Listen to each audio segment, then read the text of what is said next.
नमस्कार, आईमा मीडिया में आपका स्वागत है। ऑपरेशन सिंदूर में पाकिस्तान की बुरी तरह से मात खाने के बाद पाकिस्तान की करतूतों से दुनिया को अवगत कराने के लिए भारत ने सर्वदलीय 7 प्रतिनिधिमंडल विश्व के विभिन्न देशों में भेजे हैं। इन प्रतिनिधिमंडलों में भारत के सत्ता पक्ष तथा विपक्ष के सांसद व अन्य बुद्धिजीवी भी गए हैं तथा मजबूती के साथ भारत का पक्ष रखते हुए पाकिस्तान की नापाक हरकतों को बेनकाब कर रही हैं। जब पाकिस्तान के पीएम शहबाज शरीफ ने यह देखा तो उसने भी भारत के खिलाफ दुनिया के अन्य देशों में माहौल बनाने को सोचा। उन्हें मालूम था कि उनके यहाँ के सांसद चाहे वे सत्ता पक्ष के हों या विपक्ष के, उनका साथ नहीं देंगे। पाकिस्तान की पार्लियामेंट में ही रोज अपनी सरकार की फजीहत हो रही है। इसलिए पाकिस्तान के प्रधानमंत्री शहबाज शरीफ वहां के आर्मी चीफ मुनीर के साथ रविवार से तुर्की, ईरान, अजरबैजान तथा तजाकिस्तान आदि 4 देशों की यात्रा पर रवाना हो गए। पहले वे तुर्की गए और वहां पर भारत के खिलाफ अपना पक्ष रखा। इसके बाद वे ईरान गए। भारत के खिलाफ माहौल बनाने ईरान पहुंचे पाकिस्तान के प्रधानमंत्री शहबाज शरीफ को ईरान के सर्वोच्च नेता अयातुल्लाह खामनेई ने जमकर फटकार लगा दी।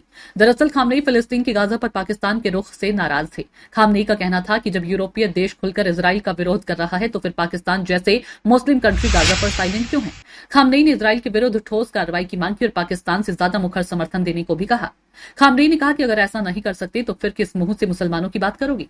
खामनेई ने पाकिस्तान के पीएम को गाजा पर इजराइल के विरोध में तुरंत रोड मैप बनाने के लिए कहा। खामनेई ने कहा कि अगर मुस्लिम कंट्री ही गाजा के पक्ष में खड़े नहीं होंगे तो कौन होगा।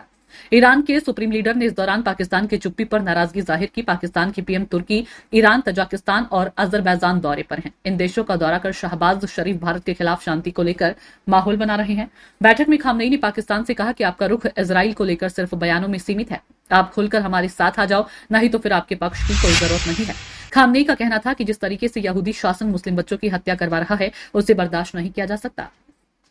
खामनेई ने कहा कि वक्त है गाजा के साथ खड़े होने का। कई मुस्लिम देश इजराइल और अमेरिका की वजह से नहीं बोल पा रही हैं। पाकिस्तान को इसकी हिम्मत करनी चाहिए।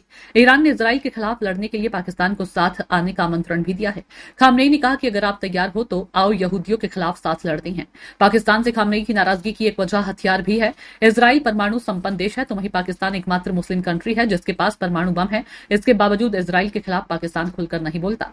पाकिस्तान के प्रधानमंत्री की कोशिश ईरान से शाहिद ड्रोन लेने की थी। भारत से तनाव के बीच ही पाक ने इसकी कवायद शुरू की थी, लेकिन पाकिस्तान की सरकार को इसमें कामयाबी नहीं मिल पाई है।